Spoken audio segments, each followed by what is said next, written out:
On continue. Il parle par des songes, par des visions nocturnes, quand les hommes sont livrés à un profond sommeil, quand ils sont endormis sur leur couche, alors il leur donne des avertissements et met le sceau à ses instructions, afin de détourner l'homme du mal et de le préserver de l'orgueil, afin de garantir son âme de la fosse et sa vie des coups du glaive.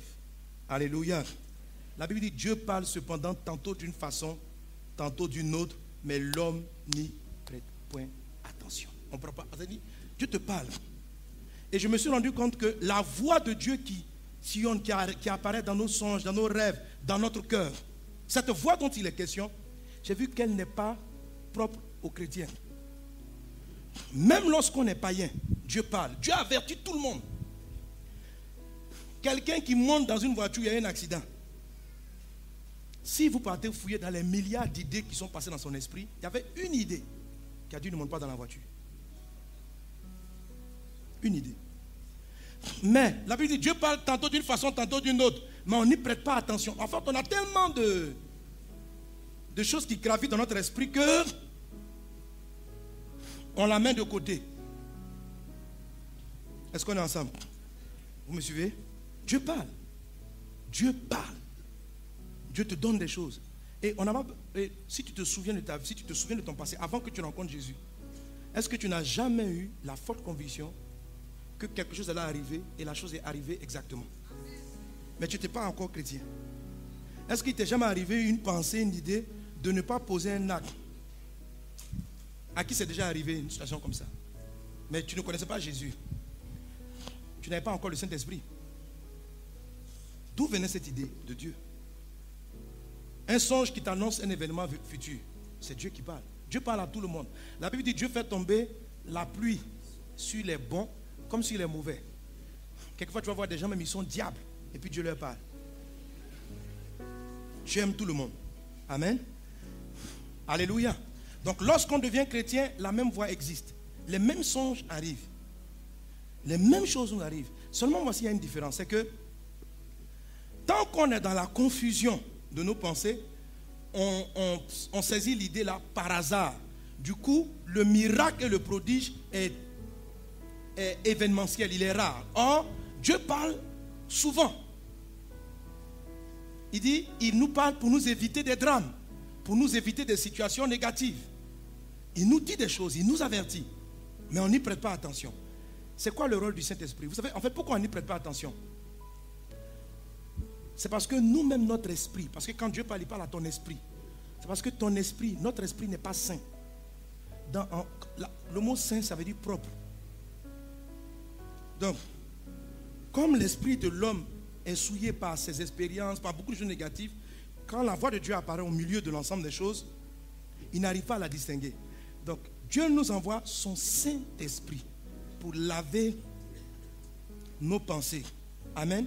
Le Saint-Esprit est indispensable pour t'amener à comprendre l'indication et la direction de Dieu. C'est pourquoi la Bible dit ceci: j'envoie mon Saint-Esprit, le consolateur, il vous conduira.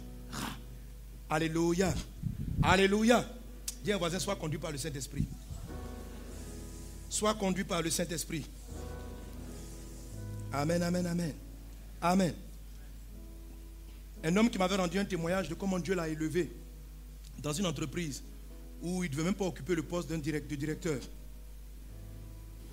Il dit pendant un temps, il avait vraiment à cœur, il ne sait pas pourquoi, d'étudier une autre matière ou un autre domaine de leur grosse boîte, mais qui n'était pas dans ses charges. Quelque chose lui disait, travaille sur ces dossiers-là, travaille sur ces dossiers. Il y avait cette voix-là en lui. Et il a écouté. Il a écouté. Et il s'est mis à bosser. Vraiment même, on ne comprenait pas. Il prend son avion, il est là-dessus, il est sur le dossier, il travaille là-dessus. Mais ce n'était même pas dans son domaine. On n'a même pas lui demandé, est-ce que tu connais cette affaire? Et puis après, je ne sais pas si c'est à cause de la crise ou quoi, mais son directeur, celui qui était sur lui, a dû être rappelé. Et maintenant, il fallait trouver un nouveau grand directeur. Et son directeur, je crois, en partant, a dû dire, essayez tel gars. Mais lui, non, mais il n'est pas censé savoir. Donc quand même les gens, par formalité, lui posent des questions. Mais le domaine où ils sont entrés, c'est ce qu'il avait étudié pendant plusieurs mois, sinon années. Les gens étaient surpris de voir qu'il avait plusieurs cordes à son arc, sa capacité à répondre à tout. Alors les yeux fermés, on dit, monsieur, le poste, il est à vous. Et avec moi, waouh. Alléluia. Donc par exemple, si Dieu a prévu t'élever professionnellement, l'esprit, quelque temps avant, peut te conduire et puis te dire, étudie, fais telle chose. Tu es comptable, il va te dire, inscris-toi, va faire des cours d'économie. Inscris-toi. Tu fais quelque chose, il va te dire, va à l'école encore. Tu regardes, tu dis, mais j'allais à l'école, pourquoi? À mon âge, j'aime tous mes enfants. L'idée persiste, va à l'école. J'allais faire quoi? Il dit, va à l'école. Quelquefois, par exemple, tu fais, je ne sais pas, tu es comptable, puis on te dit, va faire de la déco. Une idée comme ça, va faire de la déco. Oh, toi, tu es dans les finances. Déco? Pourquoi décoration? Va faire la déco. Tu dors, la pensée arrive. Déco. Déco. Déco. Mais il faut capter la pensée de Dieu. Amen. Et puis tu vas faire ce qui n'a rien à voir avec ton monde. Mais mon ami, qu'est-ce que tu fais ici? On m'a dit d'arriver là. Quand tu es en cours de cette formation, soit-même, peut-être que, en fait, c'est dans le cours de déco que tu devais rencontrer quelqu'un de particulier. Dans la classe de la déco. Peut-être même tu vas arriver là-bas, tu vas te dire, non, ce n'est pas pour faire la déco. C'était pour rencontrer ton futur mari. Ah, ok, il était là. Ah, d'accord. C'était pour rencontrer ta femme. Amen. Mais si tu ne sais pas écouter le Saint-Esprit, tu ne dois pas dire waouh. Dieu a des bons projets pour toi, mais beaucoup de gens manquent le projet de Dieu parce qu'ils ne sont pas là où l'Esprit les conduit. Mais ils ne sont pas là où l'Esprit les conduit parce qu'ils ne savent pas écouter le Saint-Esprit et parce qu'ils ne sont pas remplis du Saint-Esprit. Est-ce qu'on est ensemble? Est-ce qu'on est ensemble? Et Jésus a dit ceci, le Saint-Esprit vous conduira dans toute la vérité. Dis avec moi la vérité. La vérité. La vérité. Donc en plus de t'amener, d'être au bon endroit, au bon moment, de te conduire, l'Esprit te conduit, mais dans la vérité. Là, c'est encore un élément supplémentaire. La vérité. Dis avec moi la vérité. Pendant la veillée de traversée 14-15, j'ai parlé de cela, de la vérité présente. Dis encore avec moi, vérité présente. Amen.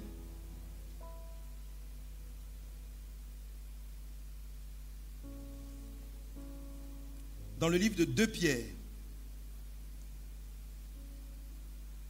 chapitre 1, verset 12. 2 Pierre, chapitre 1, verset 12. On peut lire ensemble le texte, il est dit. Voilà pourquoi je prendrai soin de vous rappeler ces choses, bien que vous les sachiez et que vous soyez affermis dans la vérité présente. Amen. Amen. Dis avec moi, vérité présente. Si notre Seigneur, dans ce texte, nous parle de vérité présente, il sous-entend qu'il y a des vérités passées et il y a des vérités futures. C'est-à-dire, il y a des choses qui sont vraies, mais qui ne sont pas encore arrivées. C'est-à-dire, ce n'est pas le moment de les faire. Mais elles seront vraies dans quelque temps. Amen. Et puis, il dit vérité présente pour dire, il y a des vérités qui sont passées. Quelqu'un est avec moi? Il y a une personne qui peut poser la question, mais pasteur, est-ce qu'il y a plusieurs vérités? Non, il n'y a pas plusieurs vérités. Il y a une seule vérité. C'est Jésus. Jésus a dit, je suis le chemin, la vérité et la vie. Donc Jésus est la vérité. La parole de Dieu est la vérité. Mais la parole de Dieu est vaste. Elle est vaste. Et dans chaque situation de la vie, l'Esprit Saint va prendre une vérité. Et va prendre une vérité dans la parole. Pas en dehors de la parole. Il n'y a jamais une vérité qui va venir mettre en contradiction ce qu'on appelle la parole logos de Dieu. Amen. Alléluia. Alléluia. Amen. Alléluia. Mais si tu saisis la vérité du moment, ce que Dieu veut que tu fasses en ce moment, alors tu vas voir la gloire de Dieu. Par exemple, en ce temps-ci, je suis en train de parler du Saint-Esprit. Je parle du Saint-Esprit. Mais pourquoi je parle du Saint-Esprit? Parce que l'Esprit me convainc de parler du Saint-Esprit. Maintenant, quelqu'un peut être dans la salle pour dire, oh, moi, ce n'est pas mon besoin. Moi, ce n'est pas mon besoin. Moi, je cherche à l'église, là. On n'a qu'à chasser les démons. Pourquoi? Parce que je connais ma soeur. Elle était partie chez la copine. Elle avait 3 démons. 3 démons. On a fait la délivrance. Écoute, chasser les démons, c'est la vérité de Dieu. Mais il peut se passer dans ta vie qu'à un moment donné, tu vois, chasser les démons, c'est une vérité de Dieu. Prêcher la parole, c'est une vérité de Dieu. Quand Dieu lance un mouvement, ce qu'il appelle une vérité présente, il est en train de dire que quand il la donne, ta guérison, ta délivrance, ta restauration seront incluses dans le fait de marcher dans la vérité présente. Quelqu'un est-il avec moi? Quelqu'un est-il avec moi? La vérité présente résout beaucoup de choses. La Bible enseigne le mariage, la famille, en fait, toutes sortes de choses. Moi, mon travail par le Saint-Esprit, ce que je dis au pasteur, à tout homme de Dieu, c'est de chercher le Saint-Esprit pour connaître la vérité présente. En 2005, lorsqu'on rentre à l'hôtel communal, on va faire nos cultes à l'hôtel communal. Je cherche le Saint-Esprit, il me dit, enseigne sur le mariage. Je dis, mais on va dans une nouvelle dimension, il y a beaucoup de païens, il faut qu'ils entendent l'évangile de Jésus, il faut qu'on leur prêche que Jésus-Christ est mort à la croix pour leurs péchés et qu'ils soient sauvés. Il parle du mariage. Si je partais prêcher autre chose, l'église n'allait pas connaître la dimension extraordinaire dans laquelle elle est entrée. On était une église d'environ 200 à 300 personnes.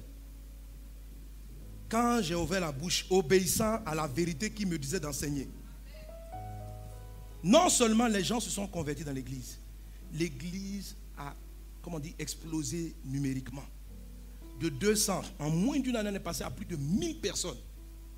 L'année qui a suivi, 2000, et ainsi de suite. Et Dieu n'a cessé que de faire croître.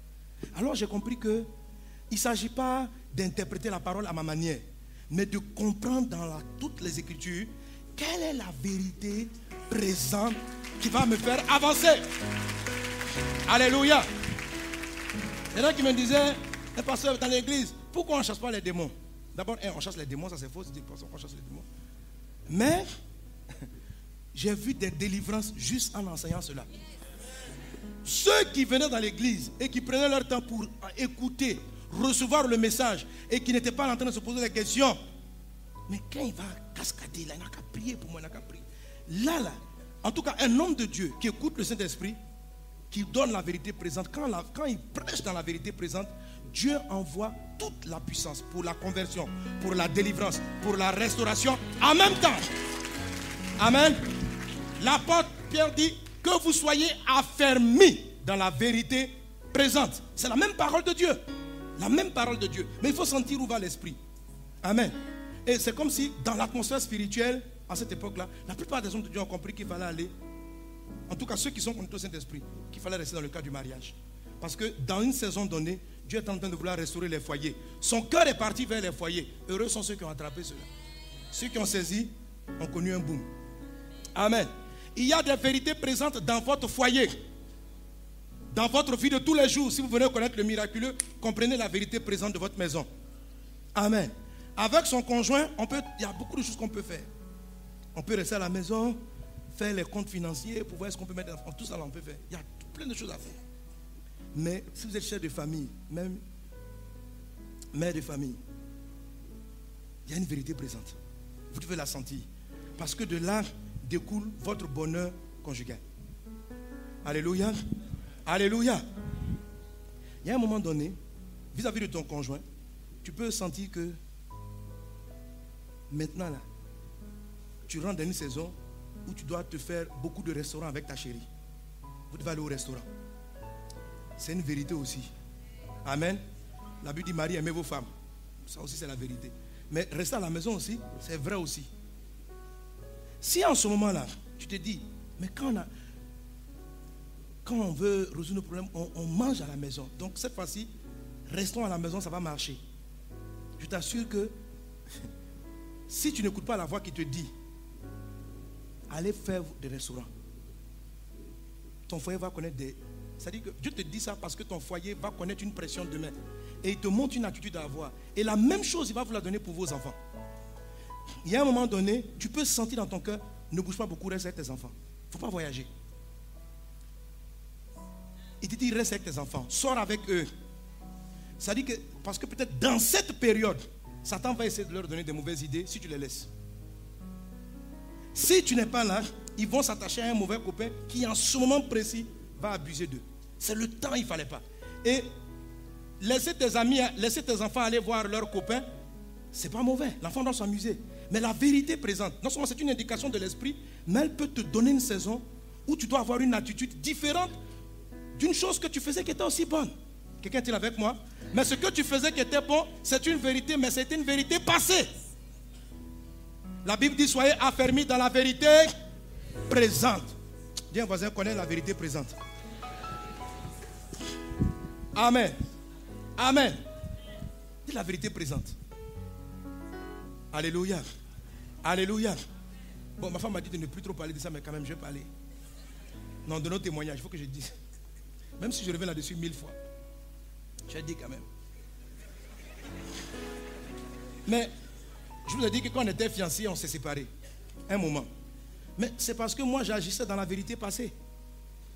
Au début, quand nous nous sommes rencontrés, elle est tombée amoureuse de moi parce que j'étais... Non, il faut... Alléluia. Amen. J'étais un gars spirituel. Parce qu'elle, dans son cœur, elle savait qu'elle était appelée à servir Dieu. Et elle sentait dans son esprit qu'elle devait épouser un serviteur de Dieu. Et elle a vu un serviteur de Dieu. Il y a qui dit waouh déjà. Mais en ce moment, donc quand on se retrouvait, je partais la voix, on priait, on lisait la Bible. Et dans tout ça, elle est tombée amoureuse. Dis waouh. Et moi j'étais étudiant à Yamoussoukro, elle était à Abidjan. Donc je pars continuer mes études. Et comme on était dans la mouvance de la parole, de la méditation, de la prière, chaque fois que je lui écrivais, en ce moment il n'y avait pas les mails, il fallait écrire des longues lettres là. Elle avait. Donc j'écris, je mets à la poste. Mais mes courriers là, pour voir 20 pages. Recto verso. D'exhortation. C'est-à-dire donc, toutes les dernières révélations de la parole que j'avais. Donc j'écrivais dans le courrier. Est-ce que tu as lu Matthieu tant? Regarde le mystère qui est là-dedans. Et j'écrivais comment il faut prier, comment il faut jeûner, tout ça. Au début, c'est ce qui l'a attiré qui a fait qu'elle est tombée amoureuse. C'était la vérité. C'était la vérité de l'époque passée. Et maintenant, un jour, je priais. J'entends l'esprit qui me dit, va à Abidjan, amène-la au restaurant, dis-lui que tu l'aimes, fais-lui un cadeau. Quand j'ai entendu cette voix, et Dieu m'a parlé avec le livre des Cantiques des Cantiques. Dans Cantiques des Cantiques, on décrit que les fiançailles, il faut dire, il faut témoigner, il faut faire des présents. Voilà. C'est ça les fiançailles, on ne va pas plus loin. Dans les fiançailles, on ne va pas loin. On n'a qu'à se mettre d'accord. Je dis, il n'y a pas une vérité présente qui va te dire, il faut aller pécher. Amen. La chasteté jusqu'au mariage. Amen. Voilà. Ça, c'est une vérité absolue. Qui est vraie en tout temps. Amen. Voilà. La vérité présente ne va jamais venir s'opposer à ce qui est écrit. C'est juste que la vérité présente dans l'ensemble de la parole vient zoomer sur un aspect de la parole qui est déjà là. Amen. Donc, la Bible parle des relations entre hommes et femmes fiançailles. La Bible est décrite. Et il y a tout un livre, Cantique des Cantiques, qui parle du langage d'amour, de l'affection. Donc c'est dans la Bible. Mais moi, le texte, ce passage, je ne l'aimais pas trop. Parce que quand tu lis Cantique des Cantiques, on ne parle pas de la prière, on ne parle pas du jeûne, on ne parle pas... Donc, je trouve le livre, mais un livre de Dieu. Nous les soi-disant spirituels, on le trouvait charnel. Qui est plus spirituel que Dieu? Et il écrit Cantique des Cantiques. Et Dieu me dit, c'est le temps de l'affection. Il dit non, ça ne peut pas être Dieu. Dieu, quand il nous parle, c'est le jeûne, la prière et la méditation. Comment Dieu va être dans les affections? Je t'aime, chérie, tu me manques, tout ça, non. Dieu n'est pas dans les trucs comme ça. Avec des fleurs, tout ça, non, Dieu n'est pas dedans. Et j'ai refusé d'obéir à la vérité présente. Donc quand je l'appelle au téléphone, je dis, je viens à Abidjan, on va jeûner et prier. Au lieu de dire, est-ce qu'on peut aller au restaurant? Elle m'a répondu non. Et à partir de ce nom-là, quand elle a dit non, j'ai dit, pourquoi elle dit non? Ce qu'elle dit, c'est spirituel. Elle aime Jésus. J'ai dit, on va venir prier. Elle dit non. J'ai dit, on va jeûner. Elle dit non. Pourquoi? Parce que je l'avais saturée. Amen. Alléluia. Les bonnes exhortations, c'était bien. C'est bien même. Ça va continuer. Mais à un moment donné, il faut nourrir aussi l'âme. Il faut être affectueux. Et j'ai méprisé la vérité présente. C'est vrai qu'après, j'ai essayé de me rattraper, mais le mal était déjà fait, ça a amplifié, on s'est séparés. Pourquoi? J'ai raté un coche, j'ai raté quelque chose. Et souvent, des drames peuvent arriver dans votre foyer parce que vous manquez la vérité présente. Vous manquez la vérité présente pour vos enfants. Vous manquez la vérité présente pour votre époux. Il y a des moments où Dieu te dit, c'est temps-là, reste plus à la maison, rentre plus tôt. Quand tu entends cette voix, débrouille-toi au boulot, mais rentre-toi à la maison. Beaucoup de femmes ont perdu leur mari parce qu'elles ont raté la vérité présente. C'est le moment où il avait vraiment besoin. Il était fatigué, il était harcelé, il cherchait les câlins. Et madame n'a pas le temps. Elle doit aller résoudre le problème de sa copine Bernadette, Gasparette. On n'a pas dit de ne pas résoudre les problèmes de tes copines. Mais résoudre les problèmes de tes copines, c'est une vérité. Mais en ce moment-là, c'est une vérité passée. La vérité présente, quand Dieu te la donne, reste avec ton mari, reste avec ton mari. Parce que laisser ce vide, tu peux récolter des choses dont tu n'as pas idée. Le diable va entrer dans ton foyer parce que tu as manqué la vérité présente. Quelqu'un est-il avec moi? Soyez affermis dans la vérité présente. Amen. Et toutes ces choses, la pensée de Dieu, l'idée de Dieu, l'endroit où Dieu fait le miracle, la vérité présente, c'est ce qui fait la différence et qui conduit les gens à vivre le miraculeux. Miraculeux dans leur vie professionnelle, miraculeux dans leur vie spirituelle. Parce qu'ils saisissent toujours la pensée de Dieu, la vérité de Dieu, la vérité présente de Dieu. Alors tu as l'impression que leur vie brille tout le temps. Ils sont sensibles au Saint-Esprit. La Bible dit, le Saint-Esprit se mouvait au-dessus des eaux. Le Saint-Esprit n'est pas statique. Il est en mouvement au-dessus de la parole. Donc il y a la parole de Dieu. Mais dans tous les versets de la Bible, l'Esprit va ici, il va là, il vient là, il vient là, il bouge là, il bouge là. Et toi, comme tu es un aigle qui vole, tu dois sentir et bouger en fonction du vent pour voir la gloire, les miracles, l'action de Dieu dans ta famille, dans tes enfants. Alléluia. C'est la raison pour laquelle Jésus dit, je vous donne le consolateur qui vous conduira.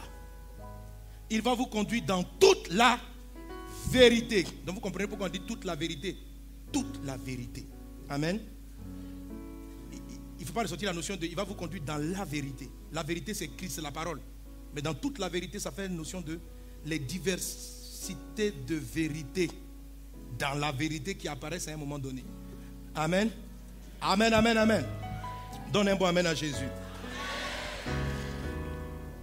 Alors, comment est-ce que le Saint-Esprit arrive à nous conduire? Comment est-ce que je peux recevoir le Saint-Esprit pour qu'il me conduise? Comment je vais arriver à distinguer la voix du Saint-Esprit de la voix de mon âme, de la voix de mon esprit, de mes propres pensées, de mes propres idées? Comment est-ce que je peux faire la différence? Comment est-ce que je peux sentir que c'est cette idée-là qui est la vérité de Dieu actuelle? Parce qu'il y a beaucoup de versets dans la parole de Dieu. Quand je disais que je voulais rester à jeûner et prier, c'est aussi vrai. Rester avec ma fiancée et passer des bons moments, aller au restaurant, c'est aussi vrai. Comment je peux sentir qu'à un moment donné, je dois passer d'un camp à l'autre, d'une manière de faire et d'une façon de faire? Amen. J'ai 3 petites choses à vous dire, mais je ne les dirai pas toutes aujourd'hui, bien sûr. Donc il y a 3 choses en fait qui participent dans votre cœur à faciliter en fait ce mouvement. D'abord, il faut savoir que dans le Proverbe chapitre 84, je crois, dans le Proverbe, il est dit que celui qui s'appuie sur Dieu trouve dans son cœur un chemin tout tracé. Donc, la voix de Dieu vient travailler en vous. Le Saint-Esprit, lorsqu'il vient, il vient travailler en fonction de certains fondements qui sont dans votre cœur. Quelqu'un est avec moi? Le texte dit, heureux ceux qui placent en toi leur appui, ils trouvent dans leur cœur des chemins tout tracés. Donc Dieu nous révèle qu'il a tracé dans nos cœurs, dans ton cœur, des chemins. favorable. La difficulté de la vie vient de ce qu'on sorte de ces chemins que Dieu a tracés. L'Esprit Saint nous aide, nous conduit dans les chemins tracés par Dieu. Mais comment est-ce qu'on peut perdre ces chemins? Comment est-ce qu'on les retrouve? Comment est-ce qu'on le sait? Parce que c'est dans notre cœur. Quand on parle du cœur, on parle de tes pensées à toi. On parle de la façon dont tu penses de certaines choses. Quelqu'un est-il avec moi? Quelqu'un est-il avec moi? Amen. Alors, comment être conduit par le Saint-Esprit? Première chose à faire, tu dois toujours prier pour être rempli du Saint-Esprit. Augmenter, accroître toujours ta prière en langue. Et puis être rempli du Saint-Esprit. Rempli du Saint-Esprit. Prie pour être rempli du Saint-Esprit. Prie pour être rempli du Saint-Esprit. Dans tout ce que tu vas faire, même pour t'occuper de ton mari, pour t'occuper de tes enfants, pour aller au travail, n'invoque pas le Saint-Esprit seulement pour venir à l'église. N'implore pas le Saint-Esprit seulement quand tu vas diriger, quand tu vas chanter, quand tu vas prêcher. Non. N'invoque pas le Saint-Esprit quand tu vas faire le service à l'église. Invoque-le pour toute ta journée. Oh mon Dieu, je me mets devant toi. Saint-Esprit, remplis-moi. Saint-Esprit, conduis-moi. Saint-Esprit, inonde-moi. Amen. Amen. Pourquoi? Parce que quand on est rempli du Saint-Esprit, c'est comme si, comme tu es plein de lui, il arrive à mieux te contrôler et à ne pas laisser les autres idées prendre le contrôle. C'est ce qui est marqué en Luc chapitre 4, verset 1, où il est dit de Jésus. On peut lire ensemble Luc 4, 1. Jésus, lisons ensemble. Jésus, rempli du Saint-Esprit, revint du Jourdain et il fut conduit par l'Esprit. Alléluia. Voilà. Donc, qu'est-ce qui a amené Jésus à pouvoir être conduit par l'Esprit? C'est le fait qu'il soit rempli du Saint-Esprit. Quand tu es rempli du Saint-Esprit, plus tu pries pour être rempli du Saint-Esprit, plus disparaissent en toi les autres voix. C'est-à-dire, la voix du Saint-Esprit commence à être plus forte. Amen. Donc, celui qui prie en langue souvent, celui qui prie pour être rempli du Saint-Esprit, il y a 10 000 idées dans sa tête. Mais il y a une idée, l'idée de Dieu va être supérieure. Elle va être supérieure à tes propres peurs. Elle va être supérieure à tes propres conceptions. Amen. Par exemple, pour revenir à la campagne de Centrafrique, 2 semaines avant la croisade, la guerre a repris à Bangui. C'était 2 semaines. On avait à peine là-bas moins d'une dizaine de missionnaires. Donc, j'aurais pu leur demander soit de rester. Bon, il n'y avait plus d'avion, de rester et puis bloquer toute la mission ici. Je crois que la guerre est survenue, je n'étais pas à Abidjan, j'étais à Paris. Et là, les gens m'écrivent. Le directeur de la mission, pasteur Joël, m'appelle pour m'informer. Et puis je prie, je demande au Saint-Esprit, je prie. J'ai demandé juste être rempli de Saint-Esprit. Saint-Esprit, remplis-moi, dirige-moi. Et dans la voix de la peur, qui dit ne mets pas la vie des gens en danger, c'est une voix. La voix de l'espérance qui dit mais en ce moment il n'y a même pas d'avion, donc sois prudent, n'annule pas le programme, mais décale-le. C'est à 2 semaines de l'événement, vous ne pourrez pas faire des annonces. Donc il y a toute la logique et la sagesse humaine qui parlent en moi. Mais dans toutes ces voies-là, qui sont totalement logiques, où est celle du Saint-Esprit? Comment je la trouve? En fait, j'ai beau me coucher aujourd'hui, l'idée principale qui dit d'aller arrivait à être au-dessus, à être plus forte en moi que les pensées qui me demandaient d'être prudent, de rester, de revoir ma stratégie, tout ça. Amen. Vous voyez, quand tu es rempli du Saint-Esprit, ce n'est pas un travail de l'intelligence. Ce n'est pas que tu es trop intelligent et puis tu sais ce que Dieu va faire. Parce que la voix de Dieu est au-dessus de ta logique. Il dit le ciel est au-dessus de la terre. Tel que le ciel est élevé au-dessus de la terre, mes pensées sont au-dessus de vos pensées. Tout leader normal ne serait pas parti. Vous me suivez? Mais pour vivre le surnaturel, il faut être capable de saisir une pensée, une idée qui peut être même hors de la logique. Mais ça, bon, il y a aussi beaucoup de pensées qui sont des folies aussi, il faut faire attention. Le pasteur dit, c'est une voix qui est hors de la logique. Les fous aussi, les fous ont des voix hors de la logique. Donc il faut faire attention entre la folie et la voix de Dieu. Parce qu'il y a la folie. Et là, on dit que tu es fou. Si tu vas avoir des problèmes. Il n'y aura pas de miracle. Personne ne sera protégé. Amen. Amen. Voilà. Donc, mais quand tu pries pour être rempli dans l'esprit, tu sais conduire. Regardez, la Bible dit, Jésus rempli du Saint-Esprit fut conduit dans le désert. Ça veut dire que si ce n'était pas le Saint-Esprit, il n'allait pas lui-même rentrer au désert. Parce que comment toi-même tu peux te lever et puis aller dans les problèmes. Parce que quand on dit, il fut conduit pour aller dans le désert, il dit, il est parti dans le problème. L'Esprit l'a conduit à jeûner. Et le même Esprit lui a donné la victoire sur les yeux des ténèbres. L'Esprit l'a préparé et lui a donné la victoire en toutes choses. Amen.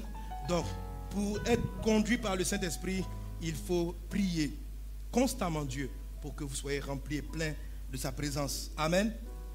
Quand vous êtes plein de Dieu, je vous assure, vous êtes dans des circonstances. Les gens vous posent des problèmes. De votre bouche sort une idée que vous n'avez pas préméditée. Tu es là, tu parles avec les gens. Tu arrives devant le gars qui doit t'embaucher. Tu prépares tout ce que tu dois dire. Quand tu es plein du Saint-Esprit et tu arrives, il commence à te poser. Oui, monsieur. Et tu commences à dire des choses qui viennent de toi. Tu commences à parler. Tu dis, mais pourquoi je dis ça? Et puis quand tu as fait le monsieur, tu dis, waouh, je n'ai jamais entendu un gars si intelligent. Écoute, ça ne vient pas de ton intellect. Ça vient d'une autre chambre de ton être intérieur. Ça s'appelle, c'est l'esprit. Parce que s'il devait t'expliquer ta logique, tu n'allais pas saisir. Donc, c'est pourquoi je vous ai dit la dernière fois, la Bible dit que lorsqu'on prie en langue, l'intelligence reste stérile. Amen. Parce que l'intelligence va toujours te conduire dans le naturel. L'intelligence va toujours te conduire à avoir des raisonnements logiques et naturels qui ne donnent pas l'extraordinaire. Pour que Isaac voie l'extraordinaire, il a fallu qu'il sème là où tout le monde fuyait. Et c'est là qu'il a vu le miracle au centuple. Alléluia. Alléluia. Amen. Ne vous inquiétez pas. Comment est-ce que l'Esprit va vous remplir? N'en faites pas un souci. Priez seulement et il va faire son travail. La Bible dit, Marc chapitre 13, verset 11. Quand on vous emmènera pour vous livrer, ne vous inquiétez pas d'avance de ce que vous aurez à dire, mais dites ce qui vous sera donné à l'heure même, car ce n'est pas vous qui parlerez, mais l'Esprit Saint. Il dit, quand tu vas aller devant un jugement, quand tu vas aller rencontrer des gens pour parler, il ne faut pas commencer à t'inquiéter. Garde calme. Si tu es rempli du Saint-Esprit, quand tu vas arriver, à l'heure même, l'Esprit dira les choses, il mettra les choses dans ta bouche. Tu seras surpris de voir ce qui sort de tes lèvres. Alléluia. Expérimentez ça. Tous les jours, dis, Seigneur, remplis-moi, remplis-moi, remplis-moi, remplis-moi. Et puis tu dis à Dieu, Seigneur, je ne sais pas comment je vais élever mon enfant. Je ne sais pas comment je vais l'éduquer. Quel conseil je vais lui donner. Mais remplis-moi. Quand tu prends l'enfant pour lui parler, ce sont des paroles de connaissance qui sortent. Tu parles avec ton enfant et puis tu révèles les erreurs. Tu dis, je vois, tu parles, tu dis, tu as un ami qui fait ça. L'enfant dit, mais maman, tu étais avec moi. Tu dis, non, je n'étais pas avec toi. Mais l'Esprit a pris ta bouche. Parce que l'Esprit était là où il était. L'Esprit. Quand tu es rempli du Saint-Esprit, tu commences à parler à tes enfants. Tu vas être là, tu dis, bon, viens, on va faire tel exercice. L'exercice que tu fais, c'est ce qu'on va lui donner à l'examen. L'enfant arrive, bac, mention. Amen. L'enfant même est rempli du Saint-Esprit. Quand il est là, il se met à travailler, il tombe sur... L'Esprit va prendre tes gestes. Ce n'est pas seulement ta bouche qu'il prend. Il va te faire faire ce qui va te donner la victoire demain. Prie pour être rempli de lui, pour qu'il te conduise. Alléluia. Alléluia. La deuxième chose à faire, et on va terminer avec cela pour aujourd'hui. En fait, je vais commencer le deuxième point, mais je vais l'achever dimanche prochain. Alors vraiment, ne pensez pas que vous avez tout compris dans le deuxième point. Alléluia. Ne tirez pas trop vite les conclusions. Attendez dimanche prochain, s'il vous plaît. Amen. Parce que vous allez tirer des conclusions bizarres. Alors là, je vais te dire quelque chose que j'ai souvent enseigné ici. Mais l'apôtre Paul dit, je ne me lasse pas de vous rappeler ces choses, parce que pour vous, cela est salutaire. Donc je vais dire ça autant de fois.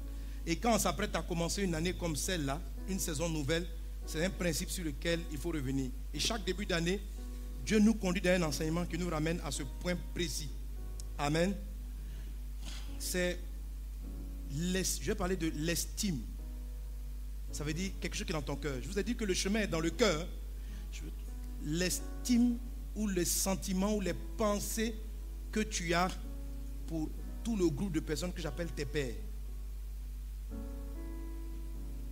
Dieu te conduit en fonction de la manière dont tu estimes ton papa ou ta maman. Vous me suivez? Pour que l'Esprit Saint te conduise, il doit traiter par le consolateur les sentiments ou la considération que tu as de tes pères. Je mets tes pères au pluriel parce que dans la vie on a plusieurs pères. Qu'est-ce que la Bible appelle père? La Bible appelle père un point d'origine, une personne d'origine ou un système d'origine. Ça veut dire quelque chose par lequel il y a eu une naissance, une chose qui n'existait pas avant. Amen. Dieu le Créateur est le Père de toutes choses. Si quelqu'un veut marcher avec le Saint-Esprit, veut être conduit par le Saint-Esprit, il doit honorer Dieu. Si tu n'honores pas Dieu, l'Esprit ne peut pas te conduire. Vous allez me dire, mais pasteur, quel est le lien? Il ne va pas entre Saint-Esprit et puis papa. Moi, mon problème. Ok. On a déjà fait plusieurs fois l'expérience, on va la refaire. J'ai un micro, bien, je vais vous donner mon micro là. Voilà, c'est bien. J'ai choisi quelqu'un qui ne sait pas, qui n'était pas là. Au premier culte, j'étais à droite. Je vais être à gauche. Ma soeur, ça va? On peut parler? Comment tu t'appelles? Comment? Nicole, viens, on va causer. Tiens-toi, Nicole, tiens-toi debout. On peut acclamer pour Nicole. Ça va? C'est la première fois que tu viens? Non. Tu viens souvent, hein? Non, tu connais mon histoire. Mais tu aurais pu laisser à ta place, hein? Il y a longtemps que tu n'es pas venu. Dimanche passé, je ne suis pas venu. Ah, dimanche passé. Mais je n'ai pas dit ça dimanche dernier. Bon, ça va aller, on va aller. Tu dis c'est Nicole, hein? Prends le micro. Oui. Bon, Nicole, je t'appelle au téléphone. Donc, on va parler comme si j'étais au téléphone. Ok? Ça va? Oui. Allô? Allô? Bonjour, Nicole. Bonjour, pasteur. Mais comment tu sais que c'est le pasteur? Je dis on est au téléphone, Nicole. Bon, on recommence. Allô? Allô? Oui, bonjour, Nicole. Oui, bonjour, monsieur. Oui, c'est pasteur Sanogo. Comment allez-vous? Ça va, je vais bien. Et toi, comment tu vas? Je vais bien. Et ta vie spirituelle, ça va? Oui, ça va. D'accord, Nicole, tu peux me renseigner là? Je veux avoir une information. Je peux te demander? Vas-y, je vous écoute. Merci. Nicole, je vais aller à l'hôtel Ivoire. Tu peux m'indiquer la route pour aller à l'hôtel Ivoire?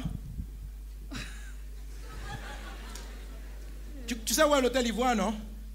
Non. Tu es dans bien, tu connais pas.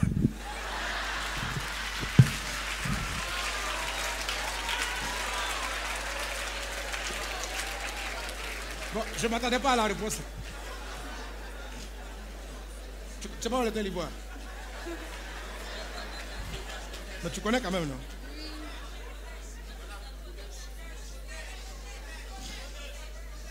Bon, Nicole. Oui. Tu connais pas l'hôtel Ivoire, là? Non. Bon, d'accord, dis-moi, comment je veux arriver à l'église Kodesh? Oui. Est-ce que tu peux m'indiquer comment je peux faire pour arriver à Kodesh?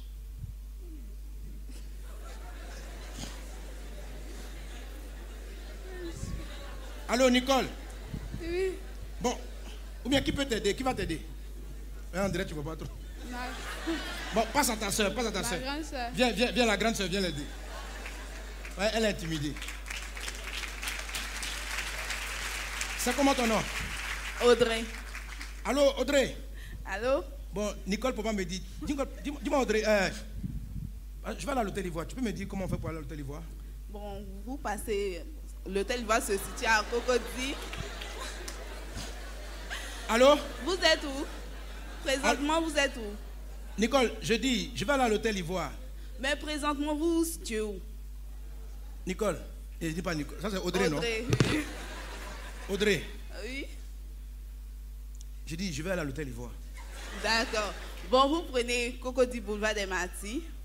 Vous dépassez la RTI. Vous partez tout droit. Vous allez arriver à un carrefour Saint-Jean. Après ça, vous continuez tout droit, vous partez Mais à... où on trouve le boulevard dont tu parles? C'est à Cocody. Cocody est où? Bon, Cocody, c'est là... Bon, elle ne sait pas répondre en direct. Bon, qui va me dire où est l'hôtel Ivoire? Vraiment. Audrey, où est l'hôtel Ivoire? Bon, l'hôtel Ivoire n'est pas loin de l'hôtel communal. L'hôtel communal est où? Bon, il me faut une bonne réponse. L'hôtel Ivoire. Mais tu parles comme ça là. Et si je viens de France? Et si je t'appelle de France? Si vous venez de France, le mieux Non, c'est... je ne t'ai pas dit quelque chose. J'ai dit, où est l'hôtel Ivoire? Bon, c'est situé non loin de l'hôtel communal. Mais dans Bon, le cas où vous quelqu'un n'a qu'à l'aurez... venir lui donner un coup de main. Bon, passe à ton frère. Mon frère.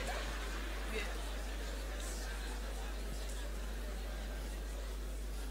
Le frère. C'est comment le nom? On l'encourage. Encourageons Audrey, encourageons Nicole. Bon, on dit toi tu as la solution à mon problème. C'est comment ton nom? Ladé. Ladé. Ladé. Oui. Ladé, s'il te plaît, je veux partir à l'hôtel Ivoire. Tu peux m'indiquer? Vous prenez tout simplement un taxi. Vous dites vous descendez à l'hôtel Ivoire.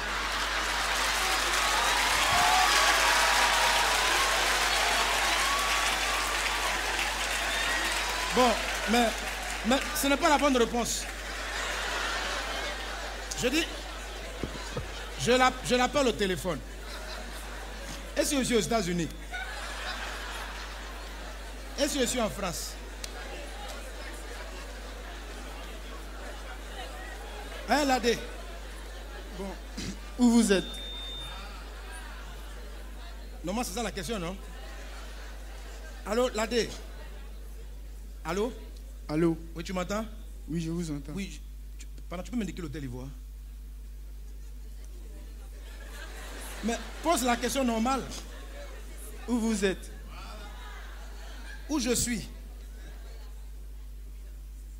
Mais tu vois, c'est ça que je n'aime pas les Ivoiriens.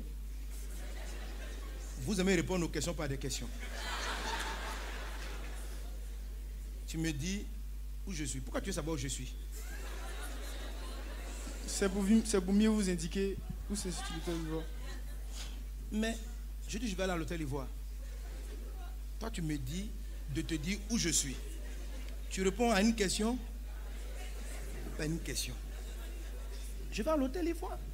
Montre-moi l'hôtel Ivoire.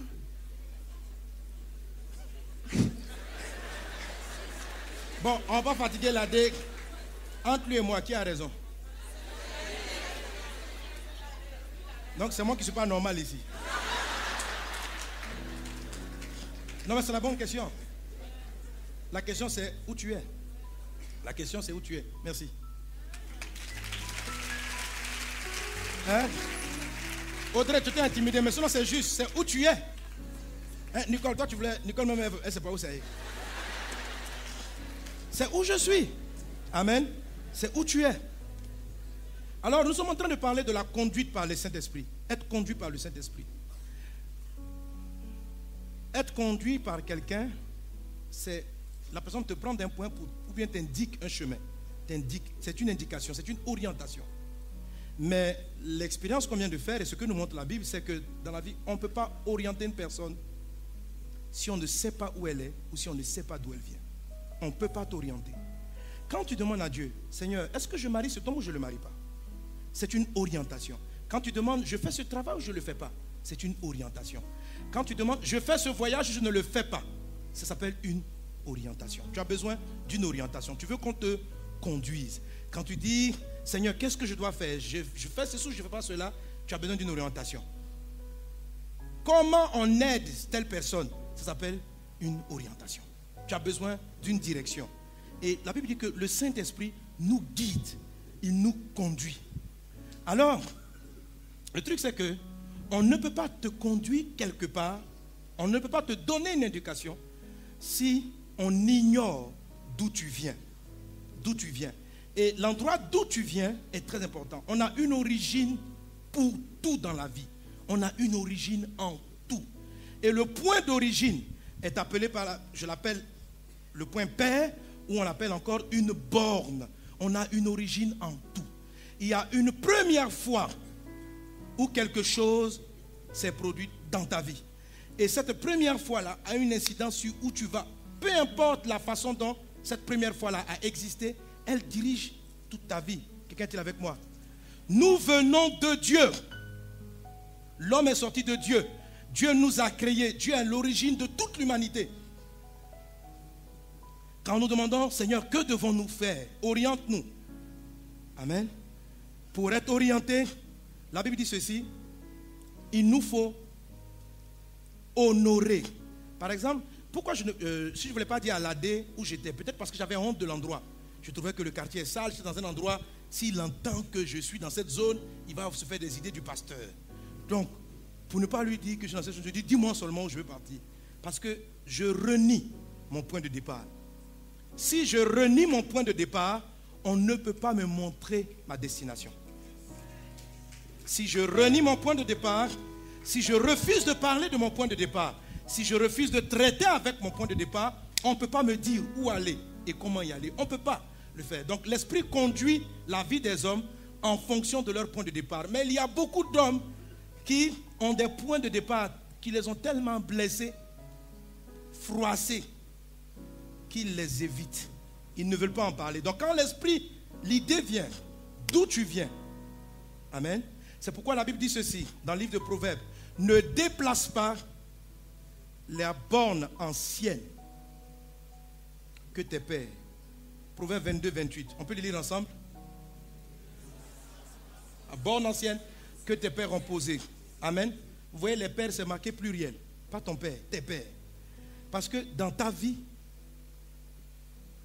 il y a des gens qui ont fait démarrer quelque chose. Amen. Par exemple, ton père biologique. C'est là le point de ton existence terrestre. Déplacer la borne que ton père a placée,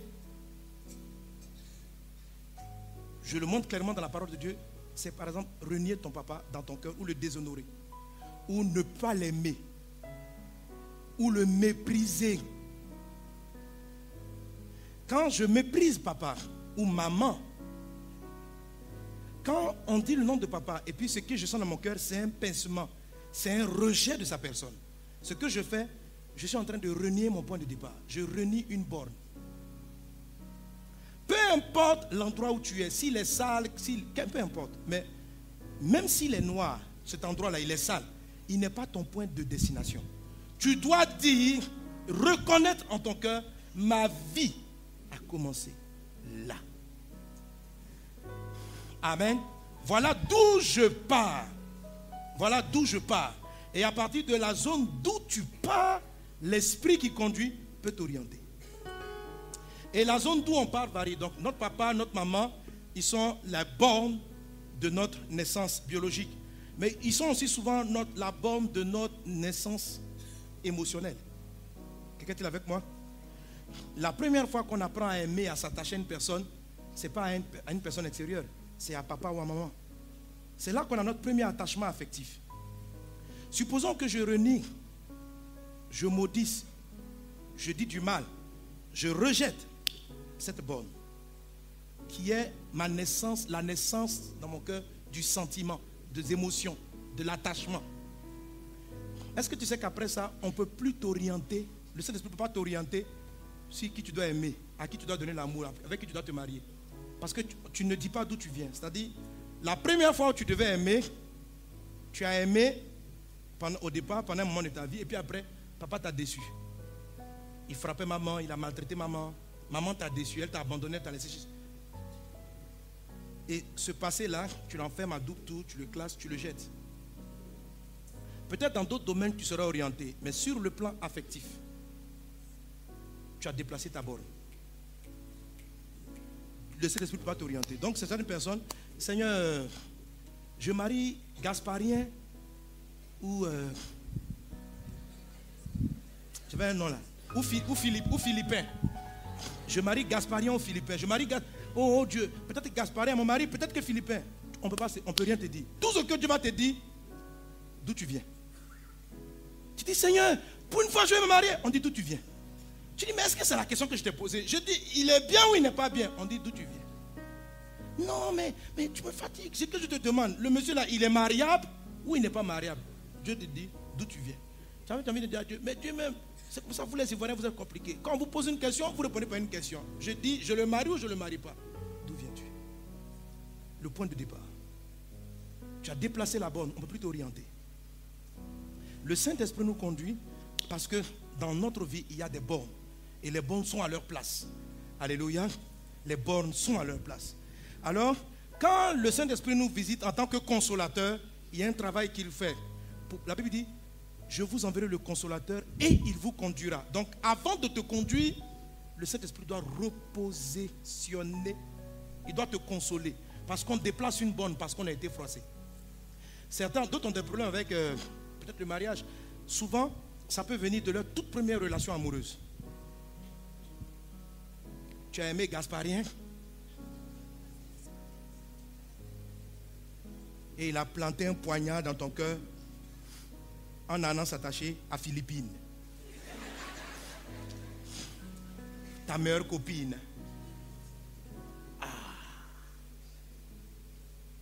Trahison, reniement. On peut déplacer une borne et puis être perdu à partir de là. Sur le plan professionnel, ça peut être autre chose. Peut-être tu as une bonne borne. La première personne qui t'a initié dans le travail était très dynamique. Le plan professionnel, tu rentres dans une société. Quand quelqu'un te fait rentrer dans une société, la première personne qui te fait travailler devient pour toi comme ton père professionnel, ta borne. Si parce que tu as de l'ascension, ou bien après il t'attaque dans le boulot et tu commences à l'agresser, tu commences à te fâcher contre lui. C'est lui qui t'a ouvert la porte, mais après il est devenu jaloux, on ne sait pas pourquoi, et puis il t'attaque. Mais c'est quand même une porte d'entrée. Si tu la rejettes, que tu la fermes, que tu la déplaces, sur le plan professionnel, tu vas être perdu pendant un temps. Tu vas pas avoir, la voix de Dieu ne pourra pas t'indiquer quel est le chemin que tu dois prendre pour connaître une explosion professionnelle. Il ne peut plus t'orienter. Donc, il faut que tu honores, que le Saint-Esprit aille te faire repositionner. Donc cette personne-là, même si elle t'a combattu, ne l'attaque jamais, ne la critique jamais. Honore-la. Va lui faire des présents chaque fois. Tu dis, je te remercie parce que sans toi, je n'aurais jamais eu mon premier marché. Tu es la première personne qui m'a offert un marché. Même si c'est qui te fait du mal, ces genres de personnes, on ne les touche pas dans la vie. Amen. Le deuxième, le troisième, ce n'est pas grave. S'il est méchant, tu peux le zapper, mais pas le premier. Est-ce qu'on est ensemble? Est-ce qu'on est ensemble? Donne un bon amen à Jésus. C'est pourquoi on honore Dieu. Il est la source de tout. Quand c'est le début d'année comme ça, honorez vos parents.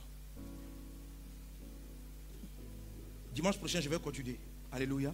J'ai 2-3 choses que je dois ajouter là-dessus qui sont très relatives à la conduite du Saint-Esprit. Mais c'est très important. Amen. Amen. Amen. Amen.